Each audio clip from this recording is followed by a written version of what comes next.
Hello and welcome to another episode of the Doug Geiser Show, brought to you by the Ashland University Journalism and Digital Media Department. I'm Cade Krakus, and as usual, I'm joined by head coach of the Eagle football team, Doug Geiser. Coach, thanks so much for joining me here today. I appreciate it. Thank you for having me. This past weekend, you guys took on Lake Erie at Jack Miller Stadium for the 99th homecoming contest, coming out with a 31-19 12-point victory. So, for starters, let's debrief about that contest. How are you guys feeling after the win? You're always good after a win. It's good to get 4 in a row, and I believe we've had 5 out of 6 now. So, I commended the team, and especially the leaders on Sunday, on be able to hold the team together after starting out 0-2. And I thought it was a testament to their togetherness and their ability to believe in the system, and to be able to put 5 out of 6 in the row, I should say. So that's probably the first and foremost. I thought the offense did a great job of adjusting to the weather conditions. 2 weeks in a row they did that. The offensive line, the tight ends, fullbacks, and the running backs did a tremendous job in the run game, be able to control the ball in some inclement conditions. I thought the defense, were pretty good against the run. There were some holes in the pass game which we're looking to shore up, and then uncharacteristically, I thought there was some undiscipline in the special team, especially the block units. So we got to shore that up. But overall, it was another solid performance for us. So obviously, it's important to get that win, but especially considering it's the 99th homecoming, and let alone it's just homecoming weekend in general. So how important is it to get a win on a weekend like that? It's tremendous because you have a lot of friends, family, alums, former players come back, and as I challenged our guys, they want to come back and they want to embrace you. They had a tremendous experience here. They believe in you guys. They follow you guys every week religiously. Let's repay them by giving them a great performance when they come back for homecoming, and the guys did a nice job with that. And at halftime of that contest, you talked with sideline reporter Braden Creveling about limiting mistakes in the second half, and a big mistake that formulated was that big 4th and 30 that they ended up getting that first down on. So what really went wrong there, and how do you limit things like that to continue to happen week in and week out? Well, what you do first and foremost, you can't let him, talking to the quarterback, you can't let him get back there and eat a sandwich, wait for somebody to get open. You got to make sure you generate some pass rush. And then on defense, you got to make sure your eyes are where they're supposed to be, and you got to make sure you're playing the coverage the way it's supposed to be played, and then ultimately make a play on the ball. And credit to them, they converted in that situation, and we were able to limit the damage a little bit with that, but that was disappointing, yeah. So obviously giving up 19 points in the last contest, that means now through 4 outings, just 35 points given up. So for you guys, how important is that to keeping the opposing team off the board? You know what? If the other team doesn't score, it's hard to lose the game, and our defense has done a great job in this stretch of limiting those opportunities, and it kind of corresponded with our offense starting to gain some traction. So you put those two things together, that's kind of the recipe for winning 5 out of 6. And obviously you talked about that, winning 4 straight now for you guys. How important is it that, especially as you hit this tail half of the season? Well, you don't play the game to do anything other than win, number one, and as you look at it. And so you always want to have that confirmation, because we were really demanding of our guys, as most coaches are, and they work hard. Our expectations are high for them. And so it's nice to get that payday at the end of that week for all that time and effort they're putting in. So for them to be able to put 4 or 5 games in a row together like that just adds confirmation to that whole process right there, and allows them to want to continue to invest in it going forward. And obviously each week we talk about some standouts on both sides of the ball, but for this week it seemed a little bit more different. No one really popped off out of the stat sheet besides Larry Martin with his big 140-yard game, 2 touchdowns. But when you take a look at this knee-deep, gritty contest, I mean, what really led to it being like an outing like that? Well, there's a couple things. I thought the pass game, was secondary a little bit because of the conditions. But if you look at it, there was one guy that was really clutch for us all day. It seemed like every single catch was for a first down or was in a key moment. That was Jake McLaughlin. And he ended up getting our game ball, which was a nice payment for him, because he's been tremendous on special teams all year. And now he's starting to put together with offense and become a big factor in what we do. The other aspect in that, too, I mean, the offensive line, the tight ends, the fullbacks, and the running backs did a great job of being consistent and staying on schedule in the run game. And that was needed in an inclement weather day like that. So we gave our game ball not to all those guys. We gave it to Larry Martin and also Giovanni Washington. It's the first game we really had the Thunder and Lightning together, and it was nice to see kind of that rekindle some old ghosts there with that. Defensively, Mike Shimmick did a tremendous job. He was our defensive player of the game. And then Tony Panunzio is starting to become old hat, was our special teams player of the game again. And so you take a look, some other big things, though, is we talk about standouts every week, but some little things that kind of flew under the radar. Your tight ends got more involved this week. What led to that? Well, sometimes you're running those routes, sometimes you're open, sometimes you're the read, sometimes you're not. Fortunately for us, we were able to, build off of some things we did at Northwood. Some formations we ran the ball out of. We now ran some play action off of it. And, Brock made a big catch, second play of the game. And, Nabil did a nice job. Almost got a third down conversion, but end of the half, that last drive was huge. And he caught that nice little throwback off a sprint out. So it was nice to see them get involved in that aspect too. They've been waiting to do that. And heading into the game against Thomas More this weekend, how's the team feeling? What's the preparation looking like? Well, the preparation is a little bit more so this week because we're not as familiar with this team. They're new to the conference. We've never played them. So it takes a little bit more research this week, kind of figuring out who they are, what they like to do, other than just what you see on film. What is their background? So you can kind of predict, kind of how they're going to attack us on Saturday. So that was a challenge I gave the guys on Sunday was you need to spend a little extra time this week finding out about this team. And so when taking a look at the Saints as well, a little bit more about them, their loss was super close against Hillsdale at home. So now heading onto the road to Jack Miller Stadium, a very hard place to play in. Do you think that'll affect them at all? I don't think they'll be in all of that at all. I think they'll come in here, we'll get their best shot.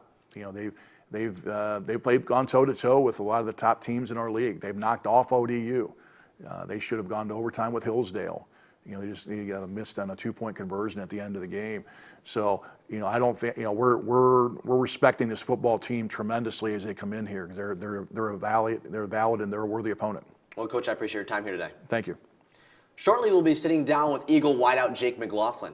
Jake will join us to discuss the role he has played as team captain, his electrifying plays in recent weeks, and how the team has rallied this season. Stay tuned. You're watching the Doug Geiser Show on AUTV.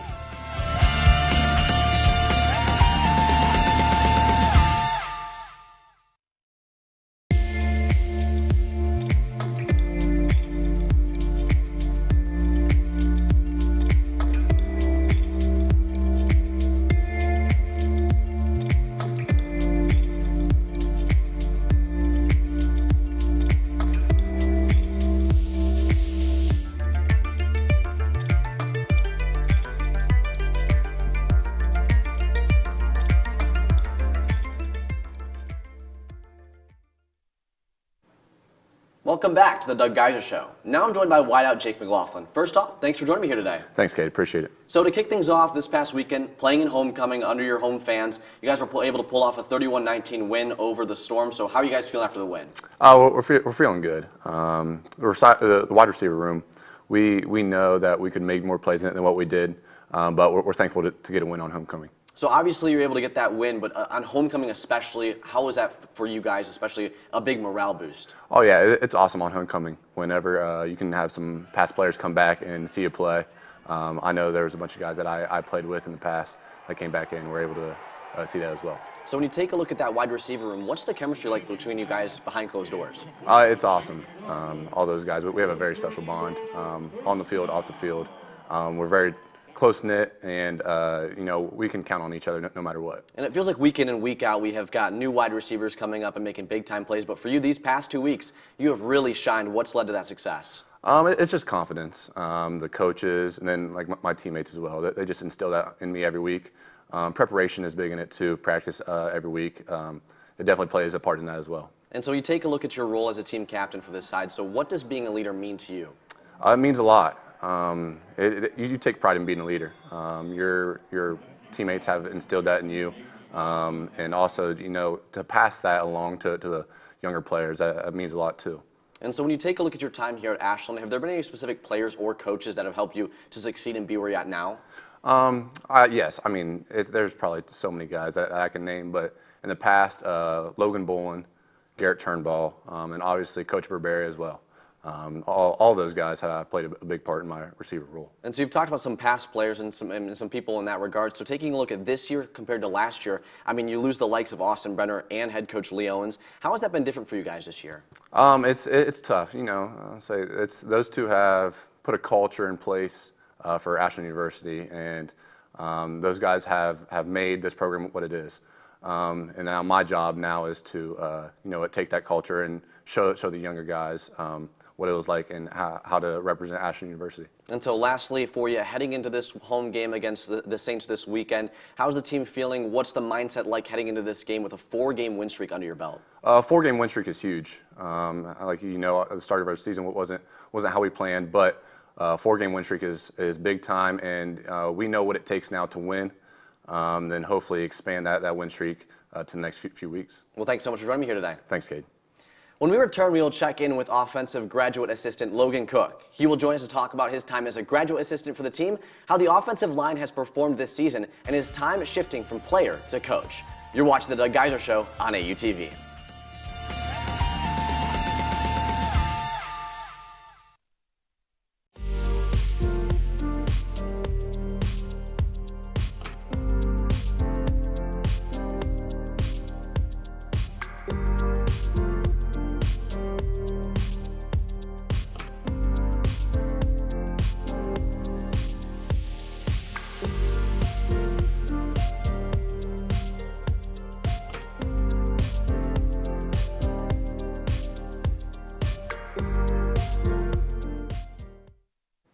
Welcome back to the Doug Geiser Show. Now I'm joined alongside Coach Cook. Coach, this past weekend against Lake Erie, you guys were able to pull off the victory. The offensive line played great and the team did as well. So when you take a look at them fighting through injuries and inconsistencies and inactives, being able to come out and pull off a win, how important is that for the team? I think it's a very huge part of what we do. I mean, everything starts with the offensive line. Offensively, we can't get anywhere without them, and they've been able to push through pretty good throughout the season. So Coach Geiser was able to talk to me a little bit and say that you've played a big part with this offensive line. And being a former player, how has it helped you to connect with players out on the field? Huge. It's a huge part. A lot of guys, our older guys still remember the days where I was padding up. Jake McLaughlin, he was there. He's been one of my friends for a while. Basically, our entire starting offensive line knows, they know what I'm talking about. And, I think that helps with, trying to teach them day to day. And so what's your time been like compared to when you were a player to now? Has it been a weird adjustment for you to make? Not really. Last season I was a student assistant under Coach Geiser, so I already started to make that transition a little bit last year, kind of weaning myself away from hanging out with the guys as much and hanging out more with the coaching staff and getting to know more about the game we play. So as a graduate assistant, what does your role actually entail? Pretty much anything anyone on the offensive staff needs. I am, they need something printed off, I'm there to do it for them. They need a report run, I'm there to do it. I'm running the scout teams, anything they really need me to do, film-wise, on the field, in the office. So throughout your time at AU here, has there been any specific players or coaches who have really impacted you and helped you learn and grow? Yeah, Coach Geiser used to be my position coach as I was an offensive lineman, and former players, Gavin Posey, Sam Putoff, they're great friends of mine, and they really helped me, along the way. Taking a look towards the future a little bit, what do you have in kind of like that front windshield for you looking 5 years down the line, especially considering the guidance you've been given here at AU? Hopefully, I'm coaching football somewhere at a pretty high level and, holding the same standards we do here at Ashland. So back to present day, how is the team feeling as a whole, kind of get on this 4-game win streak going into another weekend? I think we're feeling good. I think we're focused. We're not too high up on a horse. We know that this is a new beast coming at us this week, and we're going to treat it like that. We're going to tread lightly and go where we need to go. So what are the keys to success for the offensive line and offense in general this coming week? Offensive line-wise, maintaining our blocks, making sure we're, doing the best of our ability, following our rules, following, what we're supposed to be doing, working as a unit, and then offensively, just kind of the same. Make sure everyone is, holding each other accountable to do the right thing. Well, Coach, it's been a pleasure to sit down with you here today, and good luck this weekend. Awesome. Thank you. Now it's time to wrap up the show with Coach Geiser as we take a look at the current season standings and the rest of the schedule. Coach will join us after these brief messages. You're watching the Doug Geiser Show on AUTV.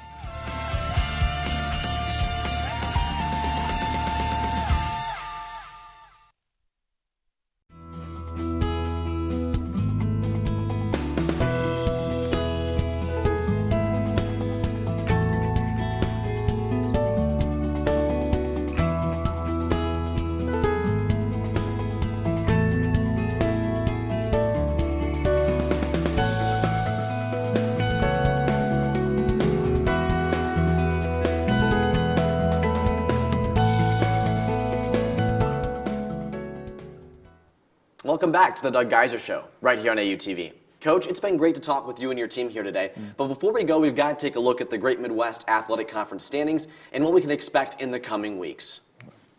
So, first off, how are you and the team feeling now with 6 games gone by through conference play with just 1 loss under your belt?